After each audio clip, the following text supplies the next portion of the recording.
¿Tuvieron clase hoy? No. ¿No?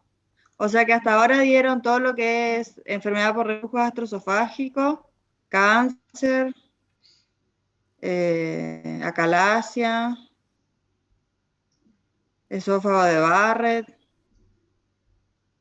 ¿qué más? Esofagitis. Hasta ahí. Ah, ¿cómo? Sí, fagia. Sí, eso Y nomás. creo que eso nomás.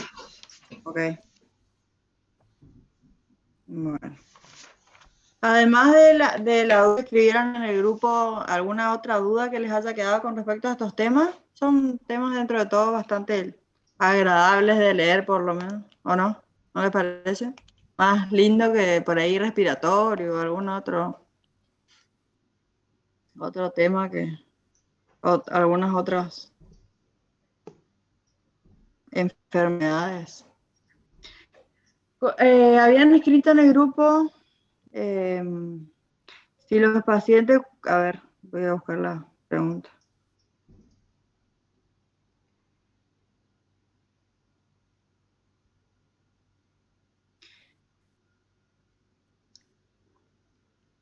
Cuando el paciente tiene disfagia, si se trata la causa solamente, si el paciente se va con dieta o medicamentos en la primera consulta hasta que se encuentra la causa. Generalmente cuando un paciente consulta por disfagia,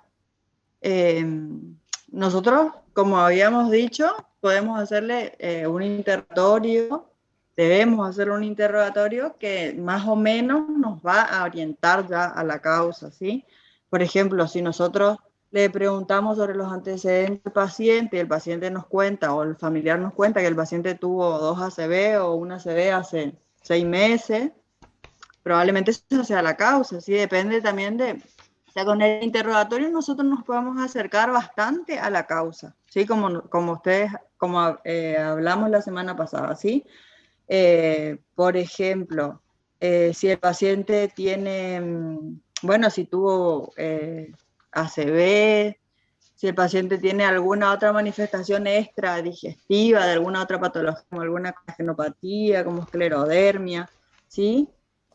Después vamos a orientarnos también en cuanto a si la disfagia fue progresiva, si empezó con sólidos, empezó con líquidos. ¿Se acuerdan que había como haciendo el interrogatorio y nosotros vamos orientándonos hacia unas causas o hacia otras, ¿sí? Por eso es bastante orientativo la anamnesis. Y después, en general, por ejemplo, si el paciente consulta por una disfagia de 6 meses de evolución y nosotros le interrogamos y el paciente perdió peso, generalmente ese paciente, la mayoría de las veces se va a internar, ¿sí? Para buscar la causa de esa disfagia. ¿Sí? El paciente generalmente va a tener anemia, como le dijimos, algunos hallazgos de laboratorio que nos van a hablar de una repercusión general, de una enfermedad crónica, ya que viene desde hace un tiempo. Y bueno, con respecto al tratamiento, lo que sí vamos a dar la causa en el caso de que tenga tratamiento. Por ejemplo, si tuvo una ACV, no hay mucho más para hacer. Lo que sí nosotros vamos a tener que hacer es garantizarle al paciente una nutrición adecuada, ¿sí? Por la vía que sea. Si puede ser, si el paciente, por ejemplo, tolera semisólidos o tolera líquidos, nosotros vamos a tener que hablar con el equipo de nutrición del lugar donde estemos trabajando para que le hagan una dieta con ese tipo, con alimentos con esa consistencia para que el paciente pueda alimentarse por la boca, digamos, por ejemplo, se hacen preparados, por ahí habrán escuchado hablar se hacen preparados con polvos que son ricos en proteínas, como por ejemplo una marca comercial que es el Secalbum, que es proteína creo que es de leche purificada. Después tenemos algunos otros alimentos que vienen como líquido, digamos, que el paciente puede tomar, que por ahí los abuelos suelen consumir. No me acuerdo el nombre ahora, el nombre comercial, si alguien El se acuerda o sabe. Ensure. El Ensure, eso mismo. El Ensure viene preparado de 2 litros o de 1,5 litros, que es para colgarse en la sonda nasogástrica o nasoyeyunal. También viene en polvo para preparar, viene en líquido tipo yogur así chiquitito.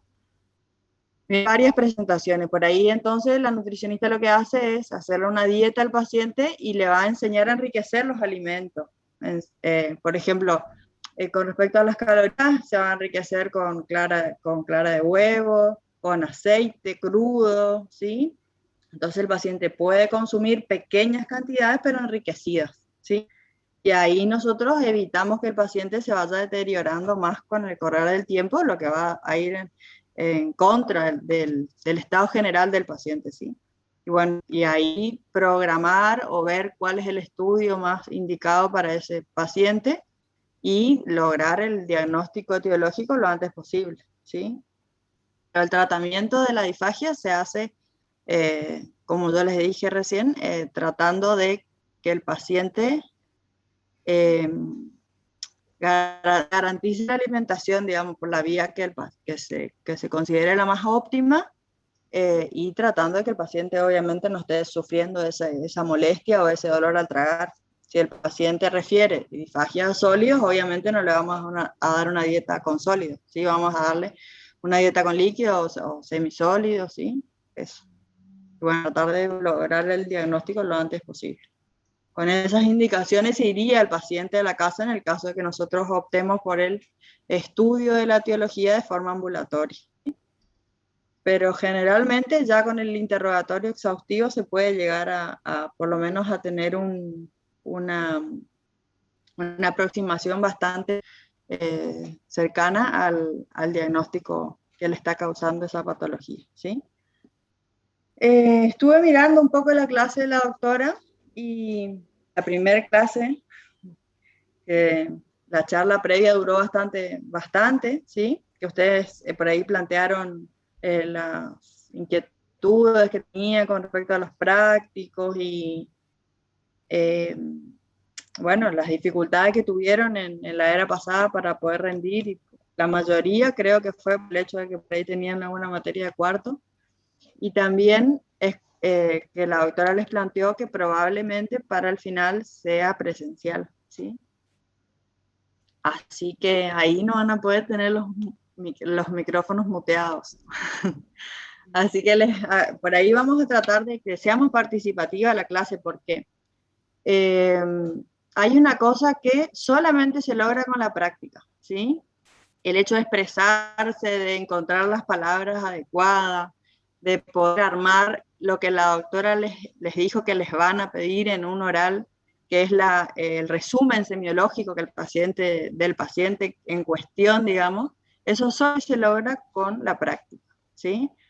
Presentando un paciente. Cuando uno está en una residencia, por ejemplo, por lo menos en la residencia en la que yo me formé, nosotros al principio no, pero ya a mitad del primer año nos teníamos que ir hasta, por ejemplo, cuando había un paciente grave que necesitaba una cama en la terapia, teníamos que irnos nosotros, generalmente acompañados por el R2, y presentarle al paciente a los médicos de la terapia que nos tenían que dar una cama, ¿sí? Y ahí vos te vas con una carpeta, digamos, la carpeta de la historia clínica del paciente como para soporte, pero tenés que hablarle al médico, al colega, digamos, sin leer, porque queda impresentable. Si vos estás leyendo, como que no le conocés a tu paciente que le ve todos los días. Entonces ahí vos le tenés que decir, bueno, paciente de, no sé, 25 años, o no sé, la edad que ingresó tal día por tal y cual cosa, y uno le tiene que ir relatando todo lo que considera importante de la historia clínica, ¿sí? Porque vino, cuándo empezó el síntoma, cuáles eran las características, y todo así como ustedes saben que se arma el antecedente de la enfermedad actual. Eso en un principio, después, bueno, todos los estudios que se le fueron haciendo hasta el momento, de estudios complementarios que tengan datos positivos, ¿sí? No le vamos a contar que tenía una radiografía de tórax normal, todo positivo, se hizo tal o cual estudio que dio tal resultado, ¿sí? Y así uno le va armando para que el otro médico que tiene que interpretar al paciente tenga todos los datos necesarios para ver si, por ejemplo, en este caso que les estoy contando, el paciente amerita o no estar en una unidad de cuidados intensivos, ¿sí? O mismo cuando uno va a ir a pedir un estudio, por ejemplo, si yo tengo un paciente con ACV que se internó por un ACV y nosotros vemos que el paciente tiene dificultad para tragar y le tengo una videoesofagografía o una serie gastroesofágica, ¿sí? Yo tengo que contarle al otro profesional para ver si él va a decidir si el paciente amerita ese estudio o amerita algún otro estudio un poco más específico, ¿sí? Cuando trabaja en un hospital donde hay, o sea, de complejidad por ahí un poco más avanzada, o que tenga todo este tipo de servicios, se trabaja así, ¿sí? Yo no voy a pretender saber más que el especialista en imágenes. Entonces el especialista en imágenes me va a decir, no, mira, me parece que tal o cual estudio es el mejor para tu paciente, pero le tienen que conocer al paciente y es tarea nuestra que el otro profesional le conozca. ¿Entienden para qué sirve todo? Sí, entonces, obviamente, si le cuento bien, el que se va a ver beneficiado va a ser el paciente, ¿sí? No es por ahí un capricho que a nosotros nos gusta que aprendan eso, es súper útil, ¿sí? Y después es todos los días, es hacer eso todos los días. Porque por ahí, por ejemplo, tenemos un paciente con cáncer de esófago, por ejemplo, y va a venir el oncólogo y el oncólogo al principio no le va a conocer al paciente como nosotros y nosotros le tenemos que contar qué le pasó, por qué vino. Así que eso vamos a ir practicando. Vamos a ir haciendo resúmenes de historia clínica y en todos los prácticos, alguno de ustedes va a hacer este ejercicio de contarle a los compañeros por qué vino el paciente, todo el antecedente de la enfermedad actual, y vamos a ir corrigiendo para que vayan practicando y afinando un poco eso, ¿sí? Si les parece, si no, también. Porque después es mejor para ustedes, entonces cuando llegan a fin de año van a llegar ya con la aplica hecha, ¿sí? Mismo cuando están en el internado rotatorio, creo que no, se sigue haciendo, por lo menos la residencia una vez a la semana y todos los miembros del equipo con el médico de planta, en eso seguramente la doctora Sosa, por ejemplo, van hacia la habitación del paciente y en la puerta o adentro, depende del paciente, se conversa sobre eso y ahí todos los días se van tomando decisiones que ameriten ese día, ¿sí? Entonces, por ejemplo, se paran todas afuera en cuentos para que ustedes vean que es re útil eso que vamos a practicar. Le cuentan a la doctora todo lo que les estoy diciendo, los antecedentes del paciente, y después le cuentan lo que pasó en las últimas 24 horas. Por ejemplo, pasó con dolor, o tuvo 3 episodios de vómito, o tiene catarsis negativa desde hace 3 días. Entonces, el médico de planta, en conjunto con los residentes o los rotantes, toman las decisiones que hay que tomar en el momento, ¿sí? O hay que pedirle tal o cual estudio y después la doctora se va y son ustedes los que tienen que encargarse de que el estudio salga, de que le cambien la medicación, de que le agreguen alguna indicación al paciente, ¿sí? Para eso es importante practicar esto del resumen semiológico y de cómo presentar a un paciente, ¿sí? Bueno, ¿alguna pregunta o alguna cosa que les haya quedado así? ¿O alguna idea que se les haya ocurrido? Yo busqué casos clínicos, lo único que encontré el doctor Honor en la plataforma fue ese power de todas las imágenes de las lesiones de la boca. No había otra cosa. Después decía algo de hablar ¿cómo se llama eso de Google? El asistente. El asistente de un caso, ¿puede ser? Sí, pero creo que no se puede hacer más con el asistente. Creo que Google le sacó y... Creo que era el caso 10, no sé qué, que decía, yo no pude. Por eso me pareció raro que no haya nada. ¿No había otro caso o había? Yo no encontré. No hay, No, me parece. hay casos, ¿no? Ok, bueno. Está entonces. Vamos Subidos, a subidos creo que no, capaz de otros años podríamos ver si se consigue. Claro, capaz. porque antes en el asistente sí había, pero nos Sí. pasó ahora hace poquito y no sé, ya no se puede entrar. No se puede. Bueno, voy a ver si por ahí él me facilita o si no vamos esperando que suba a la plataforma y vamos haciendo en base a lo que él va subiendo, ¿sí? O le pedimos a nuestros compañeros que cursan con él que nos vayan pasando. Eso puede ser y ahí me pasan a mí. Dale. Así podemos ir conversando sobre esos casos.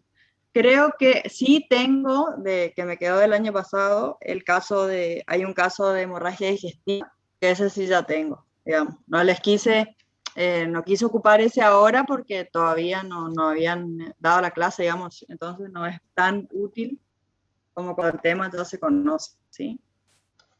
Hoy teníamos que dar eso justamente. ¿Qué pasó hoy?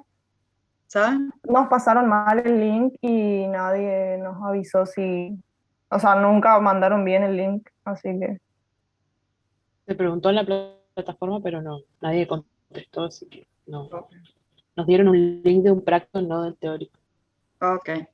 Ah, bueno. ¿Hay doctora, gente nueva, puede ser? Sí.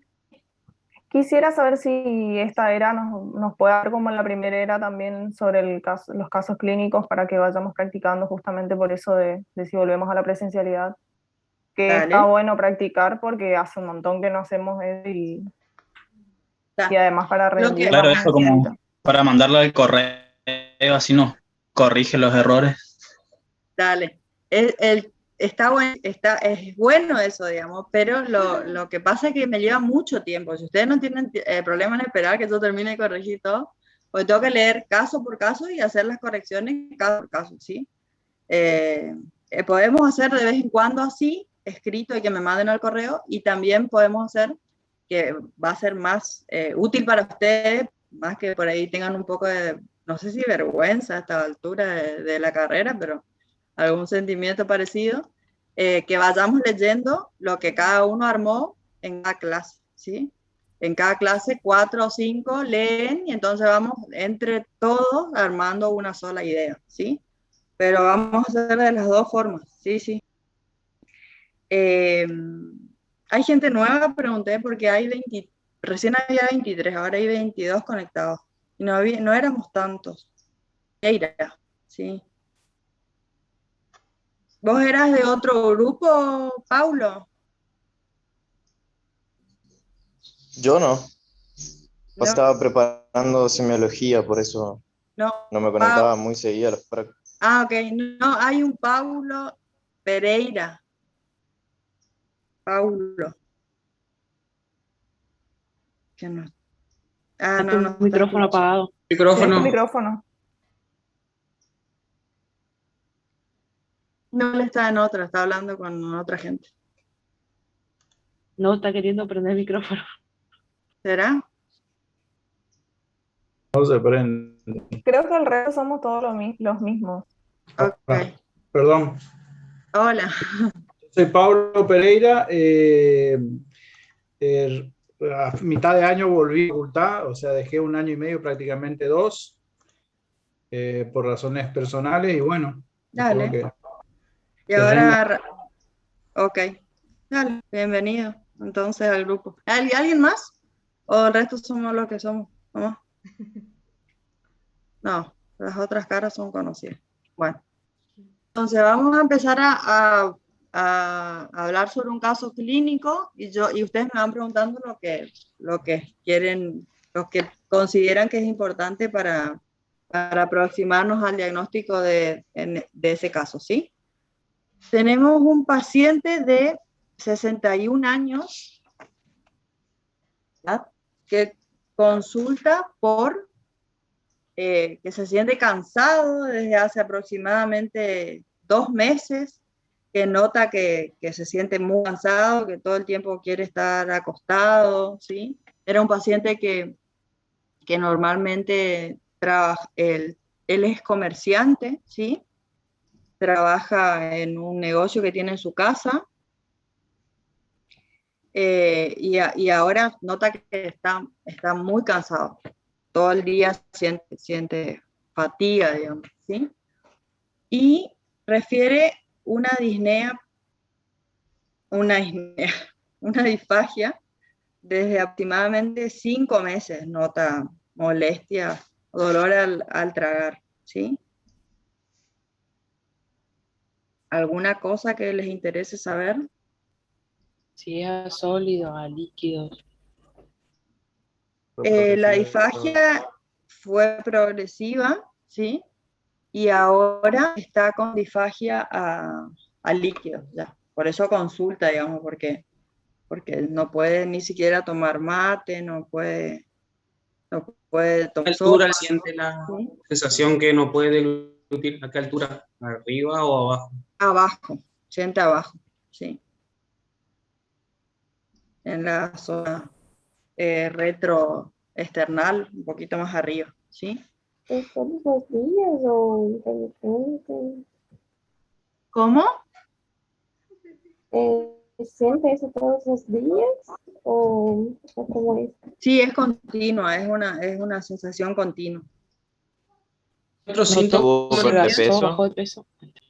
Sí, bajó 2, él notó que le quedaba más grande la ropa en el cinto, le quedaba grande, y recuerda que se había pesado hace 2 meses y se pesó ahora y está con 12 kilos menos. ¿Algún ¿Tiene otro dolor? síntoma? Tiene dolor torácico, sí, sobre todo cuando come, y solamente eso. Está con astenia, con dolor torácico y disfagia que fue progresiva, de 5 meses de evolución. ¿Tiene algún antecedente? En realidad él nota que desde hace 5 meses no puede ni siquiera tragar semisólidos, ¿sí? ¿Y qué tipo de dolores? Solamente cuando traga, digamos, ¿sí? Y el dolor torácico también es solamente cuando traga. Es un dolor como de cuerpo extraño, así como a veces es un dolor opresivo, ¿sí? Por ahí de lo que come. ¿El ¿Está paciente quista? fuma? ¿Cómo? ¿Que si fuma el paciente? El paciente es tabaquista, ¿sí? Desde los 20 años. ¿Tiene antecedentes de carcinoma en su familia? No conoce nadie de su familia con antecedentes de cáncer. ¿Él tiene algún antecedente neurológico? Se complica un poco. Desde los 20 años fuma el paciente, a nadie le interesa nada más. ¿El paciente bebe alcohol o es alcohólico? El paciente todas las noches se toma un vaso de whisky, a la noche antes de dormir, digamos. ¿Y Después que cierra. qué tipo ¿Cómo? ¿Fuma mucho o es fumador sano? No, fuma 5 cigarrillos por día actualmente. Prefiere que antes fumaba un paquete por día, pero ahora fuma 5, sí, ya desde hace unos 10 años. Por ahí. ¿Qué tal tolera las cosas frías o calientes? No refiere que tolere una mejor que otra. Es lo mismo, más la consistencia lo que le molesta que Eso consultar ahora, porque hace 5 meses venía con los síntomas. que ahora no puede tragar ni siquiera líquidos. La disfagia, la sensación de molestia más importante, él nota que fue hace 5 meses. ¿Tuvo algún ¿Tiene algo antecedente característico de su materia fecal? No refiere nada con respecto a la materia fecal. ¿Tuvo antecedente de alguna esofagitis o reflujo? Sí, reflujo, sí, dice que tenía reflujo sobre todo durante la noche.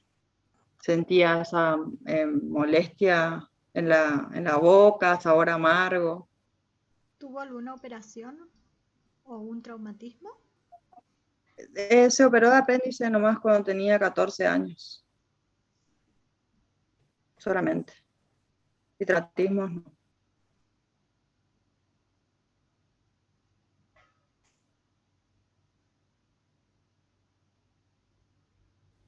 ¿Tuvo tratamiento de reflujo que tuvo? No, no consultó por eso. Consume AINES. Ocasionalmente cuando siente cefalea, por ejemplo, pero muy poco.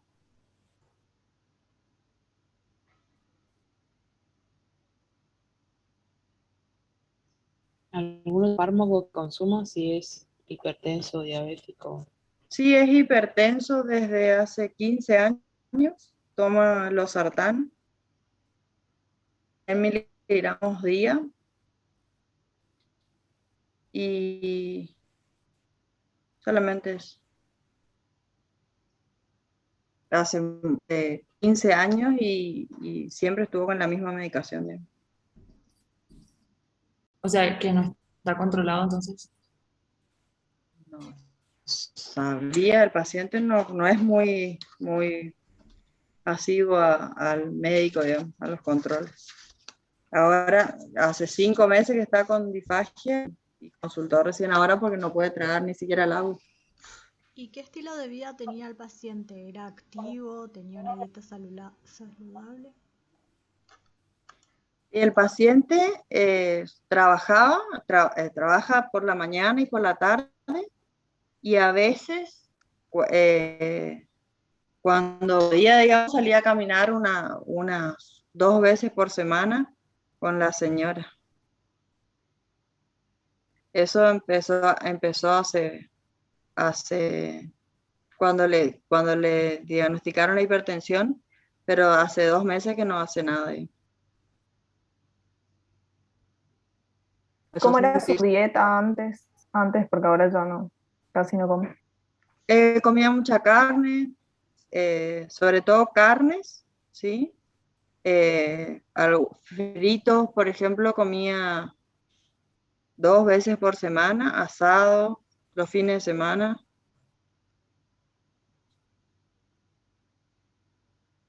Y los fines de semana también tomaba vino, tomaba, ahora no tomo. Sí, los domingos una botella con su familia, digamos. Pero sí tenía una dieta, consumía pocas verduras, pocas frutas, ¿sí? Más que nada basa en carne, hidratos de carbono, la dieta.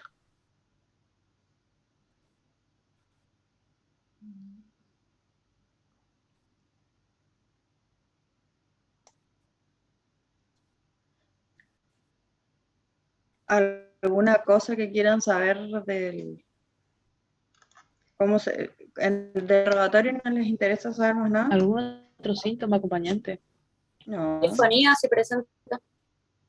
Él tiene una disfonía desde que recuerda, digamos, tiene voz ronca, pero no nota que su voz haya cambiado en el último tiempo.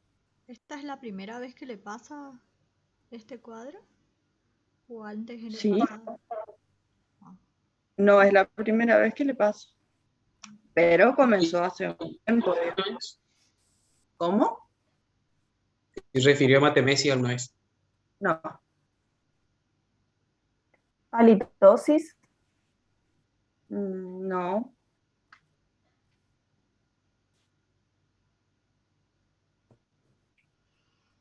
¿Tú tenías tos por la noche o no?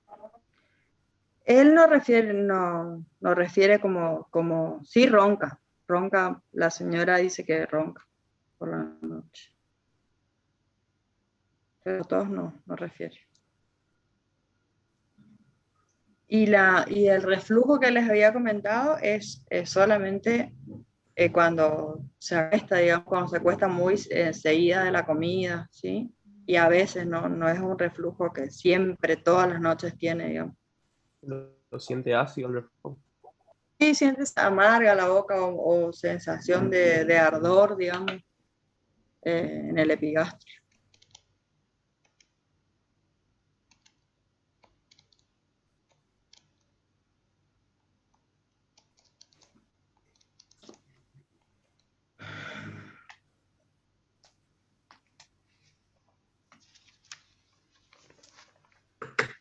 Bueno. Al examen físico, el paciente tiene una tensión arterial de 140/90, ¿sí? Tiene una frecuencia cardíaca de 78.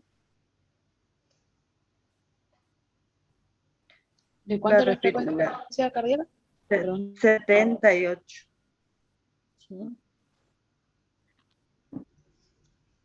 El paciente, esperen que haga un cálculo, porque no quiero decir macanas.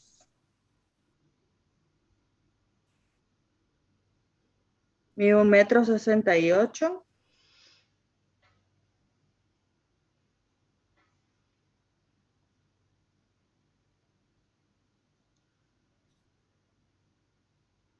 Y pesa 85 kilos ahora, ¿sí?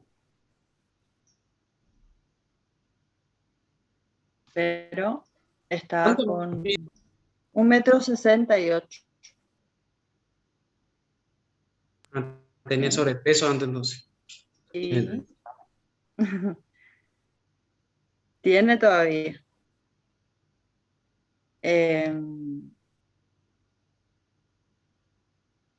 Después, al examen físico, solamente se ve por ahí la piel un poco como exceso de piel, digamos, ¿sí? Perdió un peso, bastante peso, digamos, perdió 12 kilos en el último tiempo. Y está un poco anémico, ¿sí? O sea, tiene las conjuntivas un poco pálidas, ¿sí? Al examen físico es eso, ¿no? Que podemos, y un poco secas también, tiene las mucosas secas, ¿sí? Después tiene, bueno, un abdomen, todavía a pesar de haber perdido peso, tiene un abdomen prominente. Recuerden, el paciente es enolista, es tabaquista, tiene una alimentación bastante rica en hidratos de carbono y grasas, ¿sí? Es un paciente bastante común de ver, ¿sí? Hipertenso, que tiene una tensión arterial que no está del todo en objetivo, ¿sí? Y consulta, porque les digo, no puede tragar ni siquiera el agua. ¿Qué? ¿Hay desviación del mediastino? No, en la radiografía simple de tórax no se ve desviación del mediastino. Se le hizo una radiografía, a destacar, tiene un laboratorio con un hemograma de hematocrito de 24 y tiene una albúmina de 2,9. Después no tiene nada más a destacar el laboratorio, ¿sí? ¿Cuánto dijo el hematocrito? 24. Ah. ¿Y la hemoglobina? ¿Y la hemoglobina? ¿Se acuerdan cómo se hacía para calcular la hemoglobina? Para tener una aproximación de la hemoglobina con el hematocrito, había una forma.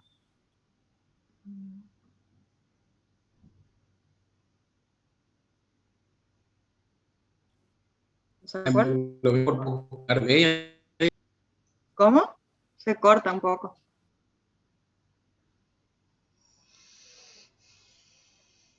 Hola, no sé.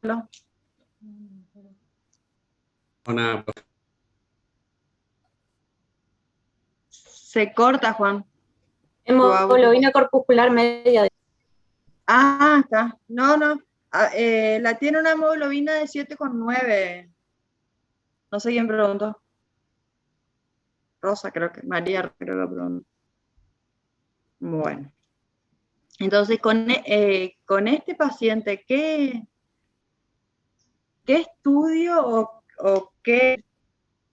cómo actuarían, digamos? ¿Cómo sería el plan diagnóstico? ¿Cuál es su sospecha más fuerte de qué patología puede estar tratándose? Cáncer de esófago. Era un cáncer. Un cáncer de esófago. ¿Y qué factores de riesgo tiene este paciente para tener un cáncer de esófago? Aquí. Masculino. Consume alcohol, La edad. la dieta. La El dieta. reflujo Que que es tuvo. hombre. Ajá. La obesidad, que por ahí colabora un poco con el reflujo, ¿sí? También. Tiene como Sedentarismo. todos los números comprados el pobre hombre, ¿no?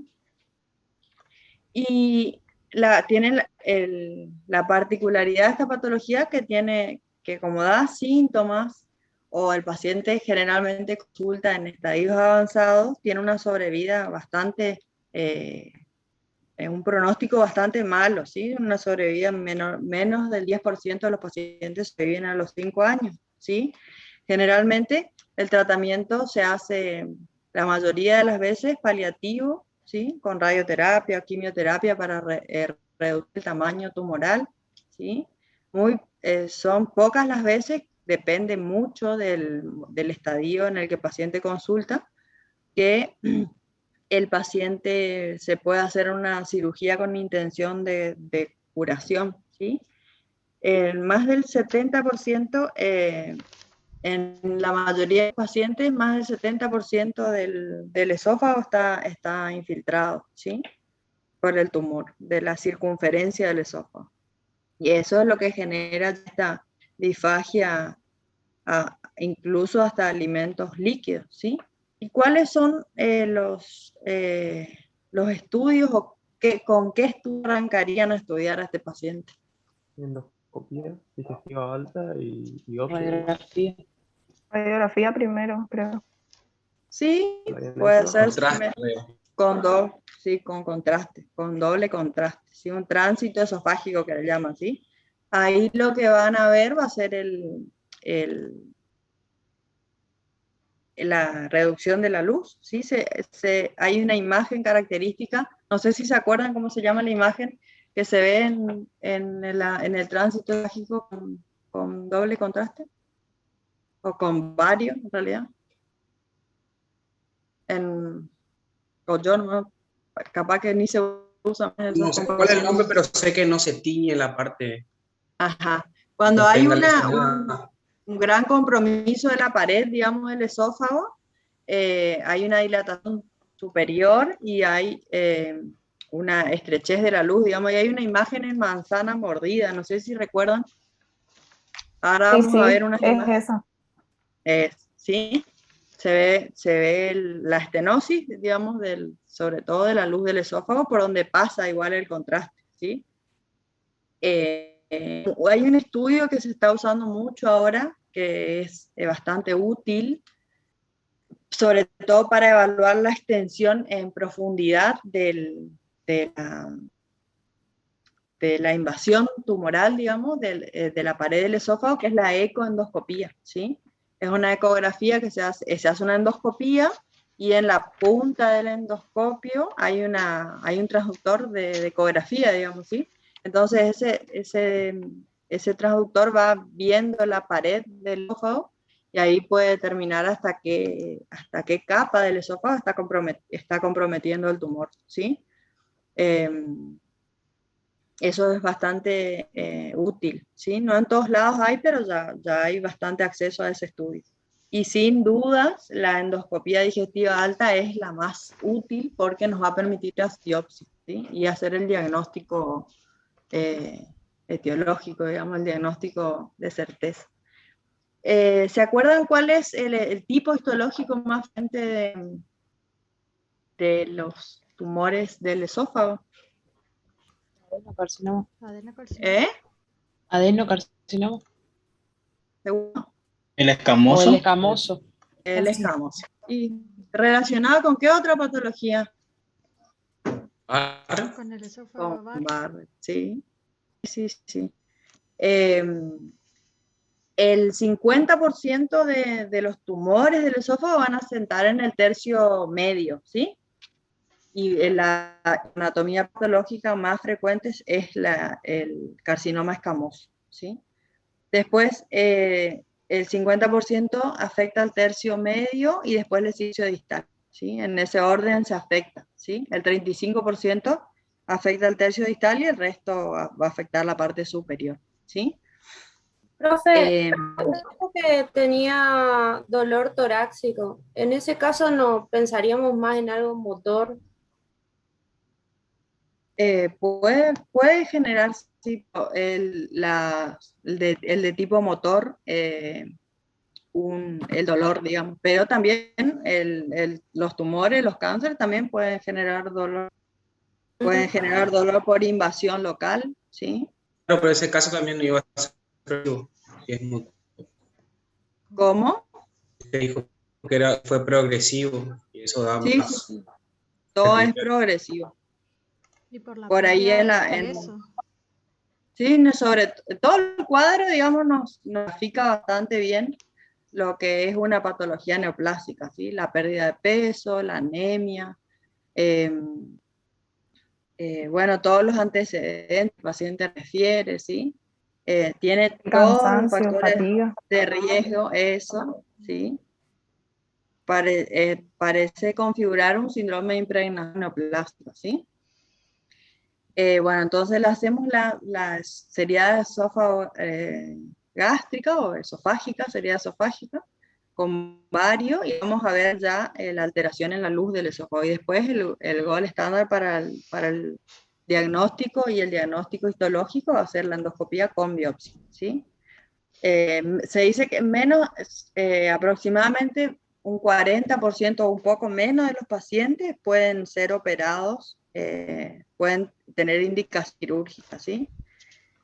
Y también da metástasis, así que hay que, en este caso, por ejemplo, que el paciente ya se presenta con un gran compromiso del estado general, se presenta con pérdida de peso, ¿sí? Con un tiempo de evolución bastante importante, habría que estudiar las metástasis o las posibles metástasis, ¿sí?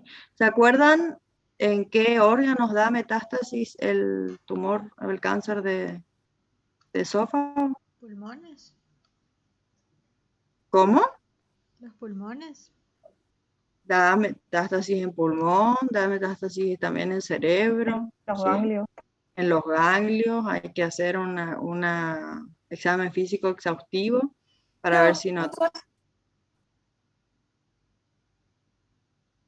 se escucha. Hígado, ¿puede ser o no? Hígado también, sí, por eso es importante, por ejemplo, hacerle igual se hace generalmente como parte de la rutina, un hepatograma, ¿sí? En el caso de que el paciente tenga metástasis en hígado, va a tener alteración del hepatograma con aumento de las transaminasas, puede llegar a tener ictericia, ¿sí? Cuando da metástasis en cerebro, puede generar convulsiones, ¿sí? Puede generar cefalea, signos de hipertensión endocraniana, dependiendo del tamaño, digamos, de las lesiones. Después también da metástasis ósea, ¿sí? En ese caso el paciente va a tener dolor óseo, fracturas patológicas, ¿sí? Por ejemplo, se puede llegar a lastimar mínimamente un miembro y tener una fractura o con un mínimo trauma que no se condice con una fractura o una fractura espontánea, ¿sí? El dolor óseo generalmente de las metástasis va a ser nocturno, puede tener una fosfatasa alcalina elevada, ¿sí? De origen óseo. Después de dar lesiones pulmonares o pleurales, en ese caso va a tener disnea, puede llegar a tener tos, puede llegar a tener hemoptisis. Y también puede dar siembra peritoneal, ¿sí? En ese caso el paciente generalmente se presenta con ascitis, ¿sí? Con una ascitis de curso crónico, ¿sí? Después, como invasión local, puede generar síndrome Clauber-Horner, generar difonía, ¿sí? Por irritación del recurrente. Y eso más o menos es lo que más se ve, digamos, ¿sí? Lo más frecuente por ahí son las metástasis hepáticas, ¿sí? Así que habría que hacerle una tomografía de cerebro, de tórax, abdomen y pelvis para evaluar que haya compromiso de otros órganos, y sobre todo en este paciente que ya tiene un tiempo de evolución importante y un compromiso del estado general que nos habla de una enfermedad que tiene ya un tiempo de evolución, ¿sí? Después depende del tamaño tumoral, también puede generar algún síndrome que habíamos visto creo que en respiratorio, que es el síndrome de vena cava superior, también puede comprimir la vena cava superior y dar ese síndrome, ¿sí? Así. Pero bueno, este paciente no tiene clínicamente ninguna de esas cosas, ¿sí? No había referido disnea, ni había referido tos, ni antecedente de hemoptisis, ¿sí? Así que eso.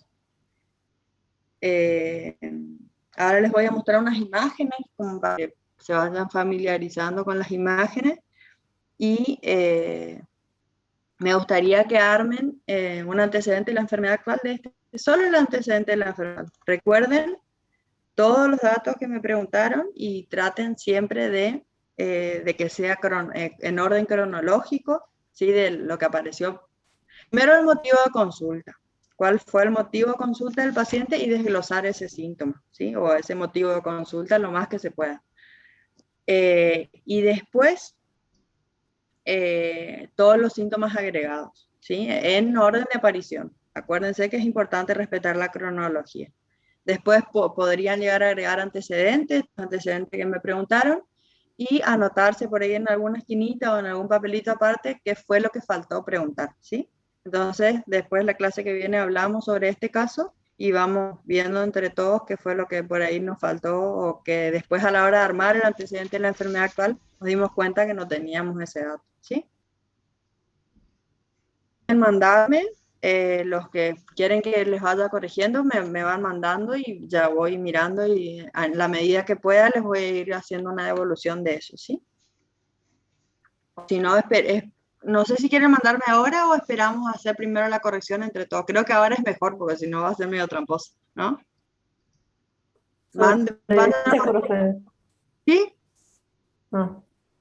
Sí, el paciente se llama, para que te digo, Rodríguez Raúl. ¿Sí? Nos olvidamos de preguntar todo lo que es referente a, por ahí, a datos filiatorios, dónde vive y todo eso, ¿sí? Se pusieron... no, o sea, si no tenemos los datos filiatorios, ¿nos ponemos directamente o inventamos? Inventan, así que más sí, así armamos todo, entonces, no solo el antecedente de la enfermedad actual. Solo el antecedente de la enfermedad actual me interesa ahora, ¿sí? Y después poner abajo los antecedentes que nos está dando el paciente, que los antecedentes patológicos, ¿sí? Y bueno, después nos faltó preguntar antecedentes fisiológicos, ¿sí? Que eso no tenemos, eso no importa. Pero sí los antecedentes por ahí patológicos, los hábitos, son importantes porque hacen a los factores de riesgo de la patología, ¿sí? Pero lo más importante es el antecedente de la enfermedad, que es lo que nos cuesta armar, ¿sí? Bueno, ahora les voy a compartir unas imágenes que busqué.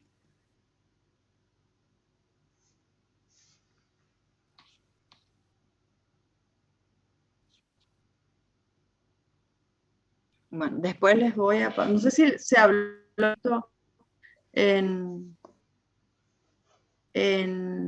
la clase. Ahora les voy a pasar, igual no quiero playarme demasiado con esto.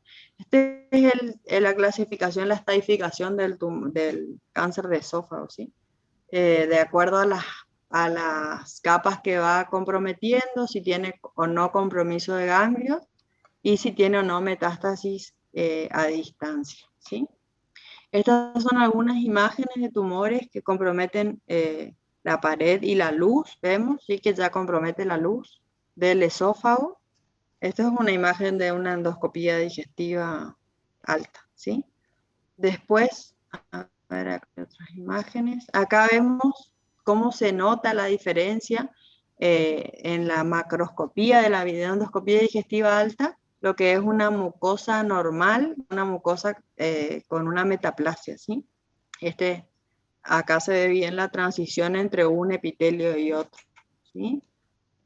Este también es un tumor de la luz del esófago, digamos, ¿sí? Son imágenes, son tumores vegetantes que pueden ser intramurales o que comprometan solamente la pared del esófago y crecer engrosando la pared, o también pueden tener esta forma de crecimiento hacia la luz, ¿sí?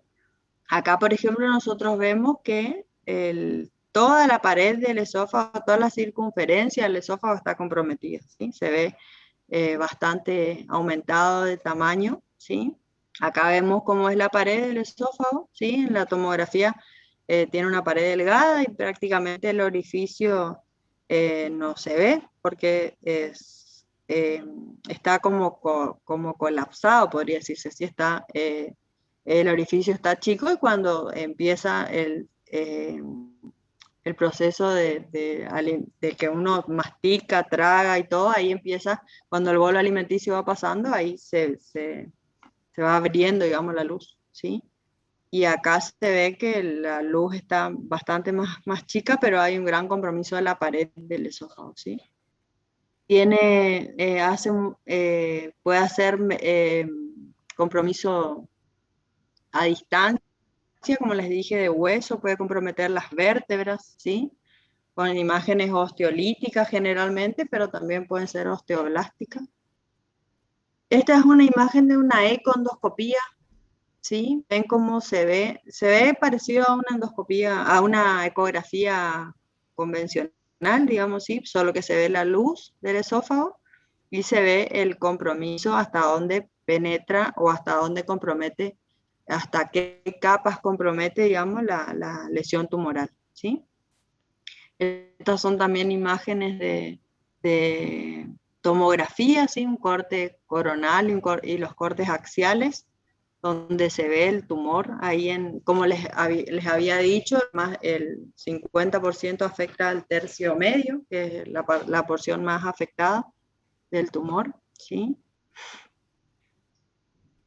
Y esta es la imagen que les había dicho acá se ve con un poco más de imaginación, la imagen en manzana mordida, ¿sí? Se ve que hay una compresión de la luz, se afina la luz del esófago, digamos, ¿sí? Y después vuelve a retomar su diámetro habitual. Pero hay un afinamiento en un sector en particular del esófago, ¿sí? Acá se ven otras imágenes, puede haber o generalmente se nota una dilatación preestenótica, ¿sí? Antes de la estenosis de la luz hay una pequeña dilatación y se puede ver que se acumula el contraste y después va pasando lentamente hacia la porción más distal del órgano, pero se ve claramente que hay un estrechamiento de la luz, ¿sí? Esas son imágenes de... ¿Están viendo las imágenes? Sí, doctora. Sí, Okay. Justo no les hice la presentación, ahí está más grande aunque sea. Después les busqué unas imágenes porque nosotros por ahí hablamos, decimos esto, aquello, y por ahí si ustedes no tuvieron la oportunidad ahora que no hay hospital, de ver, esto es una gastrostomía, ¿sí? Esto, no sé si habían visto alguna vez los pacientes, por ejemplo, los pacientes con ACV o los pacientes como habíamos hablado en la clase pasada, con secuelas de ACV o con secuela de Parkinson, un Parkinson en estadio avanzado que va a tener dificultad para deglutir, va a tener neumonías a repetición por aspiraciones continuas, ¿sí? Para evitar todos esos cuadros que pueden complicarle al paciente e inclusive llevarlo a una internación e inclusive a la muerte, se le garantiza la nutrición mediante estas cirugías, ¿sí? Que en muchos pacientes, más de lo que ustedes imaginan, con ACV extenso, con muchas secuelas, se van con estos dispositivos a la casa, ¿sí? Esta es un poco más moderna, quizás algunos inclusive a ver, ¿de qué era? Unas gomas que se usan muchas veces para ligar el brazo, para sacar sangre. Eran unas gomas gruesas que son bastante parecidas a esta que está acá.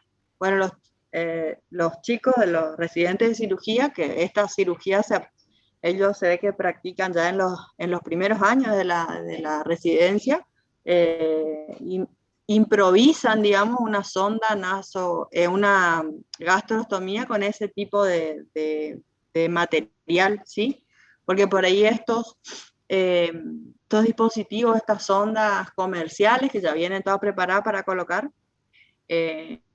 tienen un costo, por ahí tardan por ahí la farmacia en proveer, o por ahí si el paciente no tiene obra social hasta que se hace el trámite y todo, tarda un poco, entonces ellos le hacen provisoriamente una gastrostomía con esas mangueritas y después, bueno, si en el futuro hay que cambiarle, ponen uno de estos sets, ¿sí?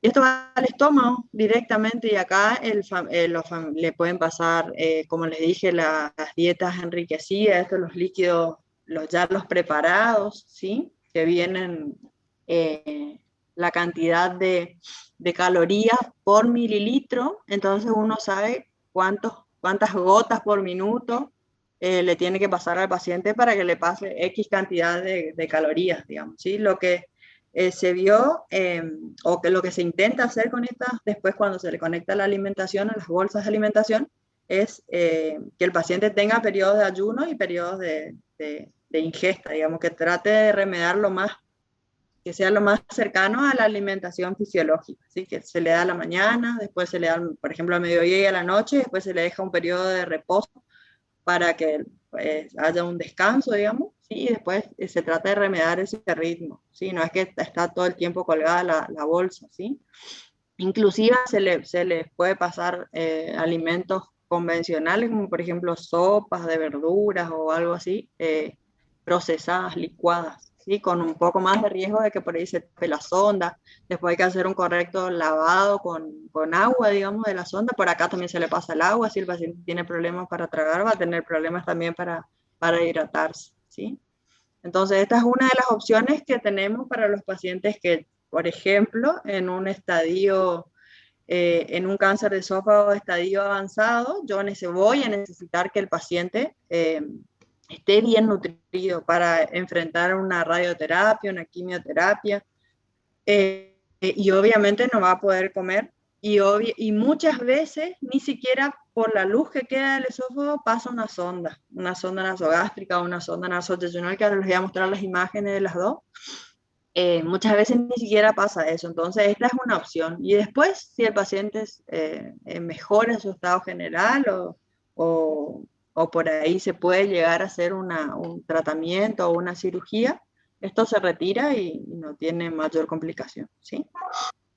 Esta es la sonda nasogástrica, ¿sí? Que se coloca desde la nariz hasta el estómago, ¿sí?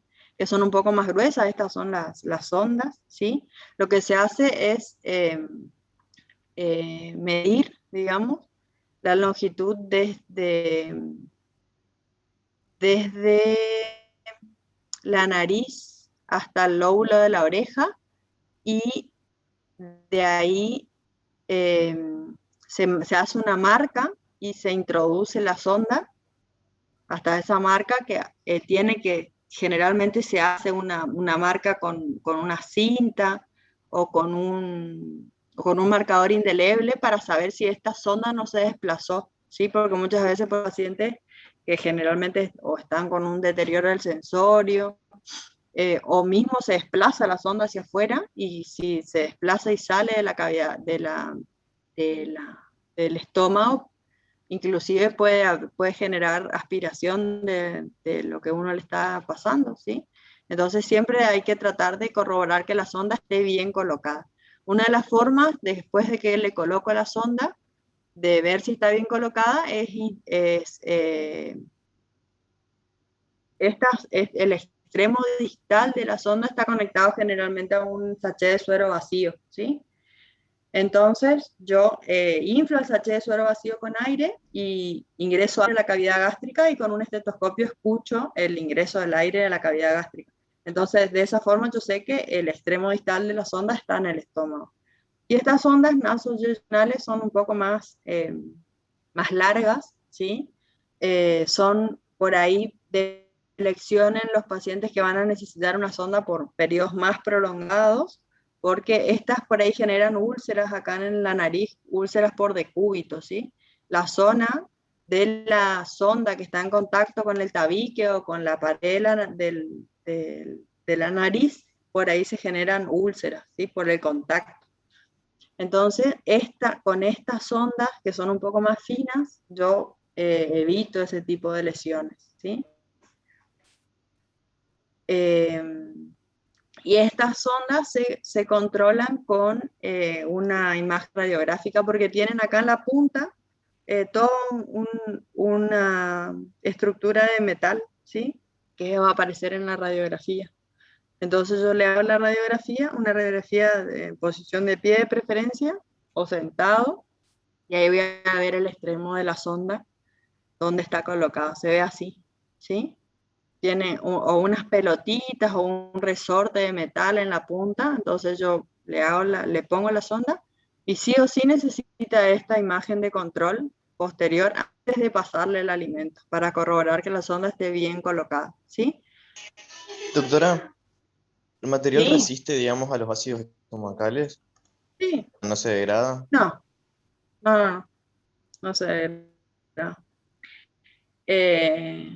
Resiste. En los pacientes, generalmente, sí, también otra cosa para lo que se utilizan, para, por ejemplo, postquirúrgico, que no pueden alimentarse por boca, se utilizan estas sondas y después se les saca al paciente.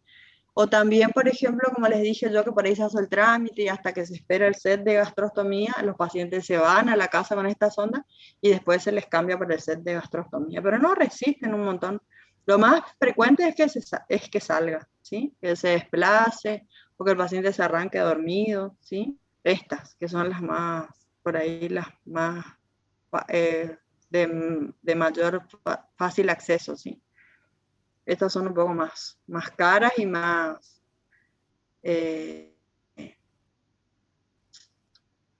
mejores, ¿sí? Porque tienen menos complicaciones, salen menos, se desplazan menos.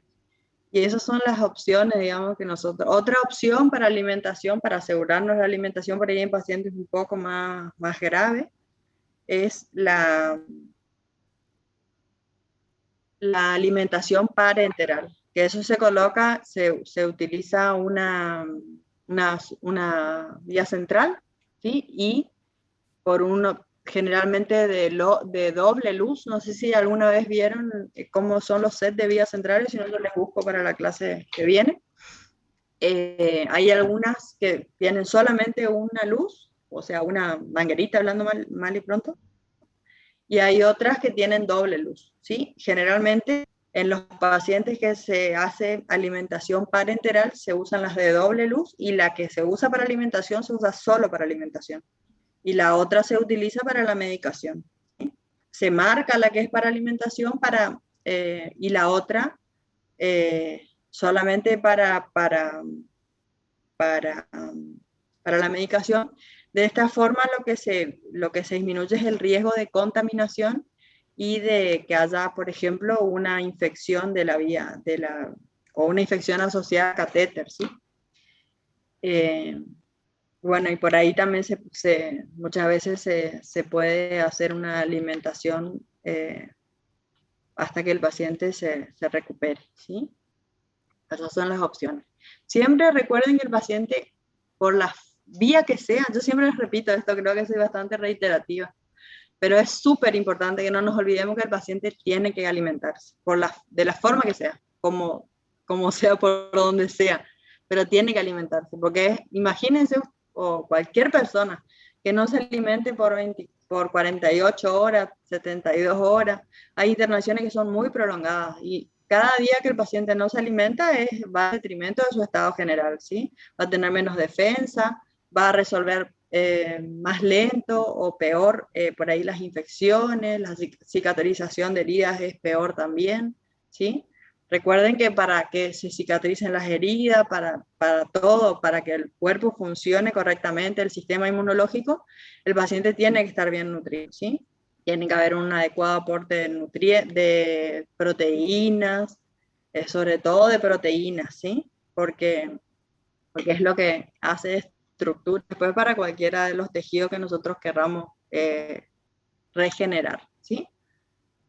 Bueno, entonces, cáncer de esófago no es demasiado complicado, sí, lo único que recuerden bien cuáles son los síntomas que mayormente llevan a la consulta al paciente. El síntoma más importante, sin duda, es la disfagia, ¿sí? Y por ahí la alteración del estado general que acompaña a la disfagia, generalmente de curso crónico, ¿sí? Así que, bueno, por ahora no hay nada más que agregar. Si quieren hacer alguna pregunta o hacer algún comentario.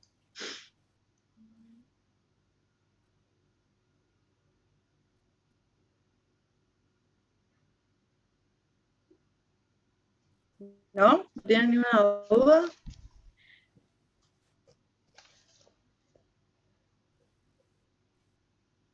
¿El tratamiento entonces para esto es o cirugía o quimio o radioterapia nada más? O radioterapia, sí, sí, sí. O cirugía, que en la mayoría de los casos no es resecable, digamos, el tumor, por consulta tardía y porque ya está en estadios avanzados, ¿sí?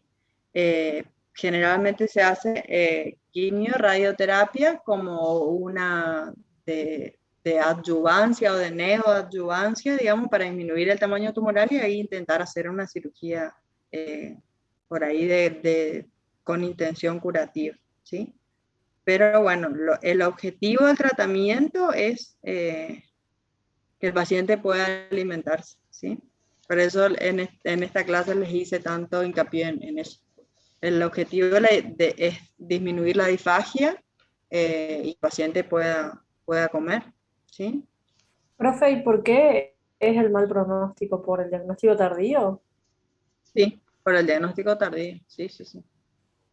Por el diagnóstico tardío y porque también el curso de la enfermedad, como les dije, hace que el paciente esté en un mal estado general, ¿sí? Porque el paciente no va a alimentarse adecuadamente por un buen tiempo, ¿sí?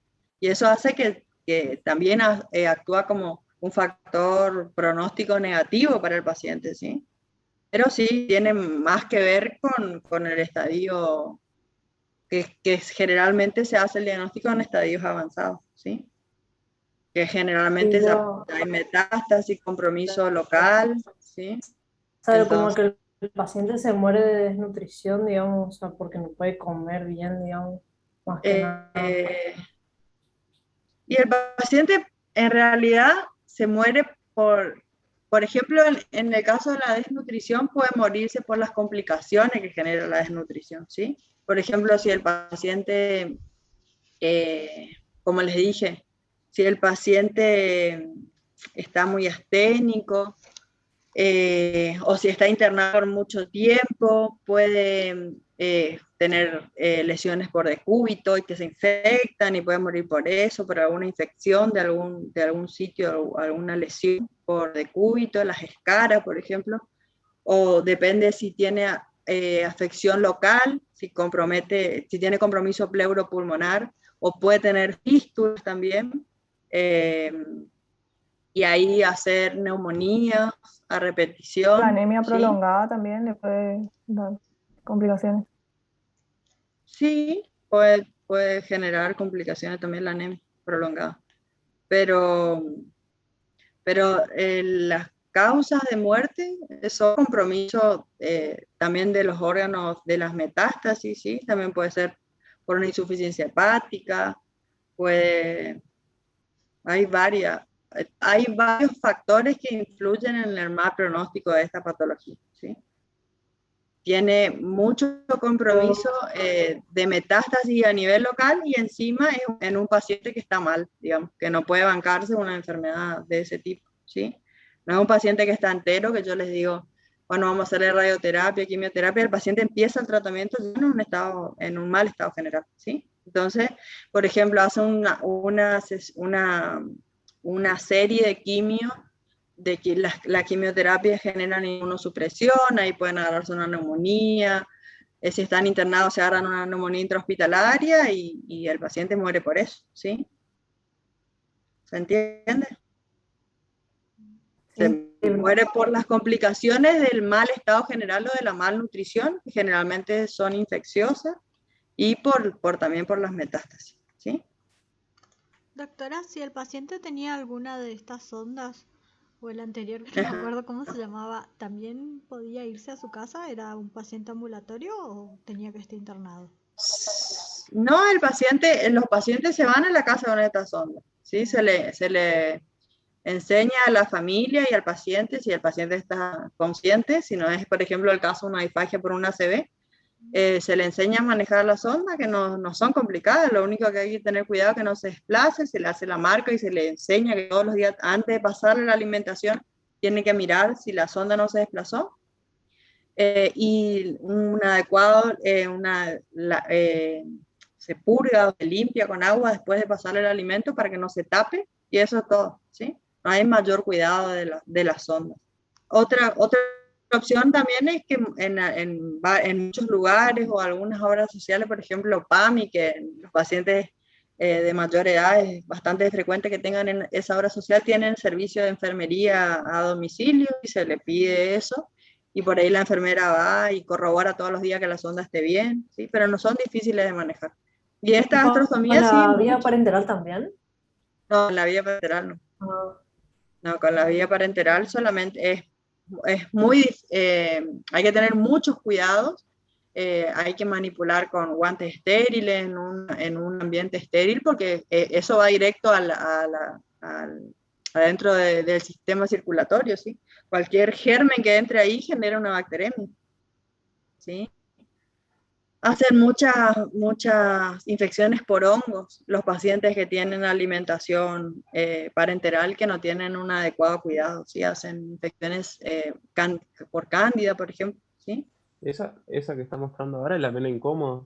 Sería la... Sí, esa es la que menos complicaciones tiene a largo plazo, así que puede tener por un montón de tiempo el paciente, por años esto, ¿sí?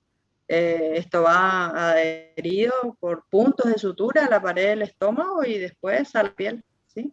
Generalmente esto no está así como el paciente tiene acá, digamos, esto está cubierto con una gasa y por ahí plegado y solamente esta parte queda afuera, ¿sí? Es cómodo también para el paciente, puede llevar una vida prácticamente normal con esto en la panza, ¿sí? Aparte, Doctora, estaría del otro lado, ¿no? ¿Se le hace cobertura de antibióticos? ¿O no? ¿En qué caso? En la percutánea, en la gastrostomía. No. ¿Vos decís profilaxis por las dudas que no se infecten? Sí. No. En ningún caso. No. Lo único que se hace, por ejemplo, es educarle. Si el paciente se va a ir a la casa, por ejemplo, se limpia con una gasa, bebida en solución fisiológica, todos los bordes de la sonda, todos los días para que no se infecte, y educarle a la familia y al paciente, si es un paciente que está consciente y es colaborador, que preste atención a los signos de infección que puede presentar esta o bueno, en el caso de las sondas, por ahí no se ve, pero estas sondas se pueden infectar, ¿sí? Muchas veces los pacientes vuelven a la internación porque el familiar, por ejemplo, tuvimos varios pacientes que tienen retraso madurativo, o alguna enfermedad neuromuscular de curso crónico desde la infancia, que por ejemplo tienen 15, 16 años, que se les hace este tipo de procedimiento para que pueda alimentarse, y la familia viene con el paciente que hace fiebre y uno le revisa, le busca los probables focos del cuadro febril y se da cuenta que de la sonda, de todo alrededor de la gastrostomía sale pus, ¿sí? Está todo rojo, drena pus, y eso ahí sí hay que tomar una muestra, ¿sí? Del material, se hace una punción por piel sana, se le llama, se saca muestra y se manda a cultivo para ver qué germen está comprometiendo. Es una infección de la piel, digamos, ¿sí?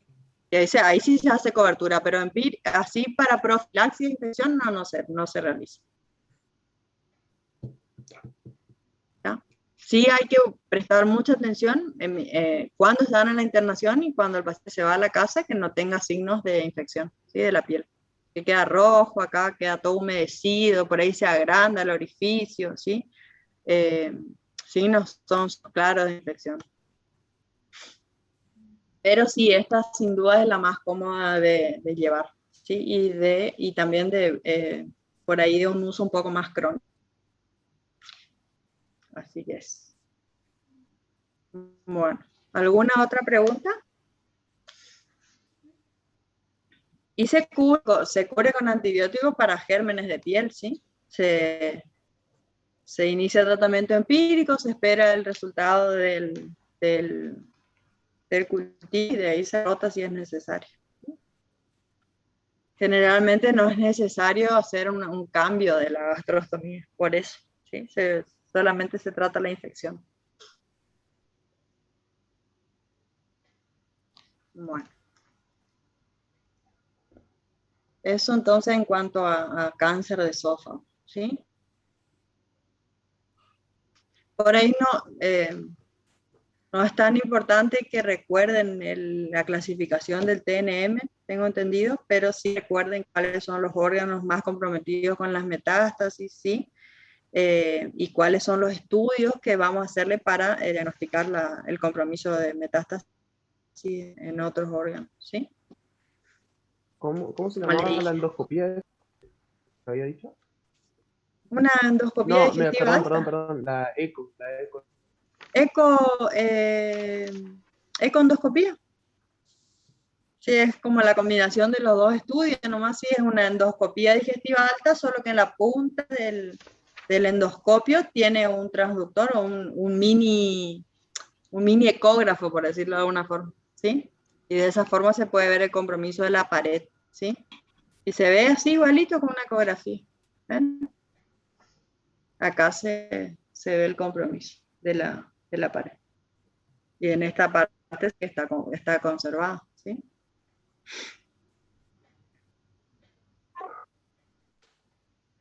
Bueno, si no tienen ninguna pregunta, después yo me voy a anotar acá un video que les voy a mandar para que vean cómo se colocan estas ondas, porque por ahí contando es medio aburrido, ¿sí?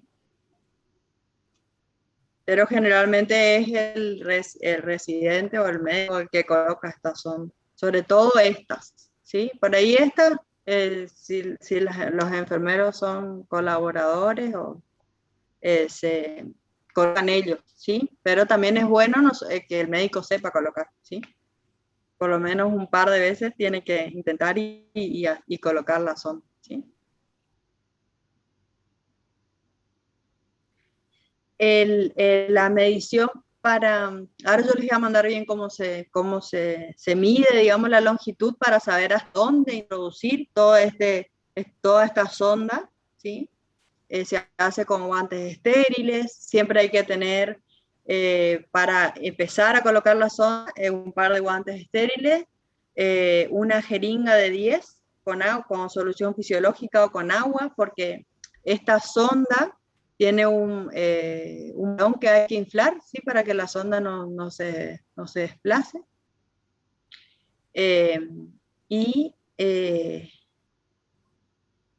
Después el sachet, generalmente se usa un sachet de suero vacío que se colocan acá en el extremo distal. Cuando no le voy a colocar la alimentación, queda ese sachet de suero, ¿sí? Ese sachet de suero, por ejemplo, esto se usa para diagnóstico también. Ahora cuando vean hemorragia digestiva alta, cuando yo sospecho que mi paciente tiene un cuadro de hemorragia digestiva alta, una de las primeras cosas que voy a hacer es colocar una sonda nasogástrica. ¿Por qué? porque yo le voy a colocar la sonda nasogástrica, voy a poner un sachet suero en aspirativo, se le dice. No sé si alguna vez vieron el sachet suero todo arrugado como un acordeón. Se le saca todo el aire y se le comprime, digamos, al sachet, y ahí se le coloca en la punta, ¿sí? Y entonces eso va a hacer que aspire todo el contenido. Y si el contenido es hemático, digamos, sangre fresca, se hace el diagnóstico de hemorragia digestiva alta de esa forma, ¿sí? Yo me aseguro de que la sangre está viniendo desde el estómago, ¿sí? Y ahí se le deja en aspirativo para retirar todo ese contenido hasta que se haga la endoscopía y ver y tratar de hacer el diagnóstico del tratamiento muchas veces de las lesiones tanto del esófago como del estómago, ¿sí? Así que bueno, esto tiene varias indicaciones. Después, por ejemplo, cuando el paciente está muy distendido, cuando tiene mucha distensión abdominal, también se le coloca una sonda nasogástrica en aspirativo para eliminar ese contenido aéreo que hay en el estómago, ¿sí? También es de utilidad ahí. Y también sirve para pasarle por acá agua, la medicación que muchas veces va por vía oral, las pastillas se muelen y se diluyen en agua y se pasan por acá, ¿sí?